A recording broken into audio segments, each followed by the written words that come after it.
Supreme कोर्टात आज फक्त धनुष्यबाण कोणाचा हे ठरणार नाही, तर उद्या कोणताही पक्ष फोडून मूळ पक्षावर दावा करता येणार की नाही याचाही मार्ग ठरणार आहे। आणि विशेष म्हणजे कपिल सिब्बल यांनी संपूर्ण सुनावणीत पक्षांतर बंदी कायद्यापेक्षा एका वेगळ्याच मुद्द्यावर कोर्टाचं लक्ष केंद्रित केलं।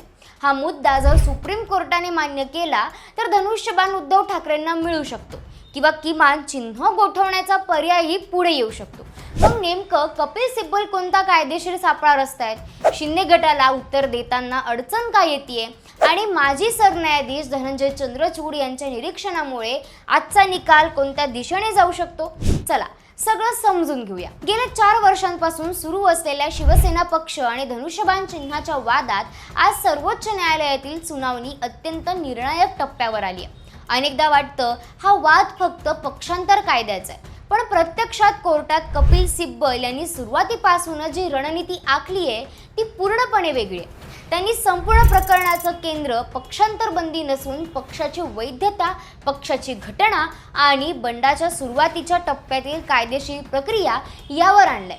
याच कारणामुळे त्यांच्या प्रत्येक युक्तिवादात एक गोष्ट स्पष्ट दिसते, ते वारंवार पहिल्या 16 आमदारांच्या मुद्द्यावर परत येतात। कारण आज जे 40 आमदार शिंदे गटात दिसतात त्यांची सुरुवात फक्त 17 आमदारांपासून झाली होती। हे 17 आमदार सुरत, गुवाहाटी आणि गोवा असा प्रवास करत असताना उद्धव ठाकरे यांनी तत्कालीन अधिकृत प्रतोद सुनील प्रभू यांच्या माध्यमातून त्यांना व्हीप वाजवला होता। त्या व्हीपनुसार या सर्व आमदारांनी पक्षाच्या निर्देशांचे पालन करणं आवश्यक होतं, मात्र त्यांनी तो व्हीप नाकारला। इथेच कपिल सिब्बल पहिला मोठा कायदेशीर प्रश्न उपस्थित करतात। जर अधिकृत प्रतोदाचा व्हीप मोडला गेला तर त्या 17 आमदारांवर कारवाई का झाली नाही? त्यांच्या मते याच क्षणी अपात्रतेची प्रक्रिया सुरू व्हायला हवी होती। जर त्या टप्प्यावर कायदेशीर निर्णय झाला असता तर पुढे 40 आमदारांचा गट तयार होण्याची परिस्थितीच निर्माण झाली नसती। दुसरीकडे शिंदे गटाची सुरुवातीपासून एकच युक्तिवाद आहे। त्यांच्या मते ही पक्षफूट नव्हती तर पक्षांतर्गत मतभेद आणि नाराजी होती। त्यामुळे हा विषय पक्षांतर बंदी कायद्याच्या चौकटीत पाहू नये। पण कपिल सिब्बल याच मुद्द्यावर उलट प्रश्न उपस्थित करतात। जर ही फक्त नाराजी होती तर मग त्याच नाराजीच्या आधारावर मूळ पक्षाचं नाव आणि धनुष्यबाण चिन्ह कसं मिळालं? जर स्वतंत्र पक्ष निर्माण केला नव्हता तर मूळ पक्षाची मालकी कशी मागितली? या प्रकरणातील दुसरा सर्वात महत्त्वाचा मुद्दा म्हणजे प्रतोदाचा वाद। गुवाहाटीत बसून शिंदे गटाने भरत गोगावले यांची प्रतोद म्हणून नियुक्ती केली, पण घटनापीठाने नंतर स्पष्ट केलं की त्या टप्प्यावर अधिकृत प्रतोद सुनील प्रभू हेच होते। भरत गोगावले यांची नियुक्ती त्यावेळी वैध नव्हती। त्यामुळे कपिल सिब्बल यांचा प्रश्न आहे, जर अधिकृत प्रतोद सुनील प्रभू होते तर त्यांचा व्हीप मोडणाऱ्या आमदारांचं काय? तिसरा आणि कदाचित सर्वात गंभीर मुद्दा म्हणजे शिवसेनेची पक्षघटना। शिंदे गटाचा दावा आहे की बाळासाहेब ठाकरे यांच्या निधनानंतर उद्धव ठाकरे यांना पक्षप्रमुख करताना पक्षघटनेत झालेले बदल वैध नव्हते। पण कपिल सिब्बल यावर अत्यंत महत्त्वाचा युक्तिवाद करतात। ते म्हणतात, जर 2014 पूर्वी किंवा त्यानंतर बदललेली पक्षघटना बेकायदेशीर असेल तर त्याच पक्षघटनेतून झालेल्या सर्व अंतर्गत निवडणुका, सर्व नियुक्त्या आणि त्याच पक्षघटनेखाली लढलेल्या विधानसभा व लोकसभा निवडणुकींचं काय? मग त्या काळात निवडून आलेले आमदार, खासदारही प्रश्नचिन्हाखाली येतील। सिब्बल यांनी न्यायालयात आणखी एक महत्त्वाचा दावा केला।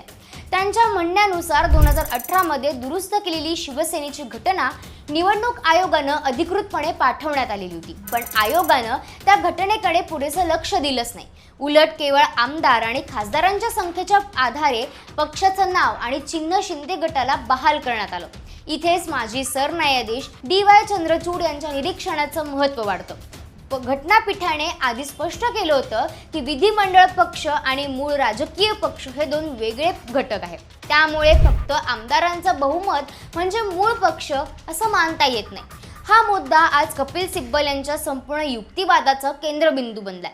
याच कारणामुळे काही कायदेतज्ञांच्या मते जर न्यायालयात दोन्ही बाजूंचे दावे समान ताकदीचे वाटले तर धनुष्यबाण चिन्ह गोठवण्याचा पर्यायही विचारात घेतला जाऊ शकतो। उद्धव ठाकरे गटाची सुरुवातीपासूनच भूमिका आहे, जर धनुष्यबाण आम्हाला मिळत नसेल तर तो कोणालाही देऊ नका। मात्र हे लक्षात घेणं महत्त्वाचं आहे की हा केवळ एक संभाव्य कायदेशीर पर्याय। सर्वोच्च न्यायालयाने याबाबत कोणताही अधिकृत संकेत दिलेला नाही।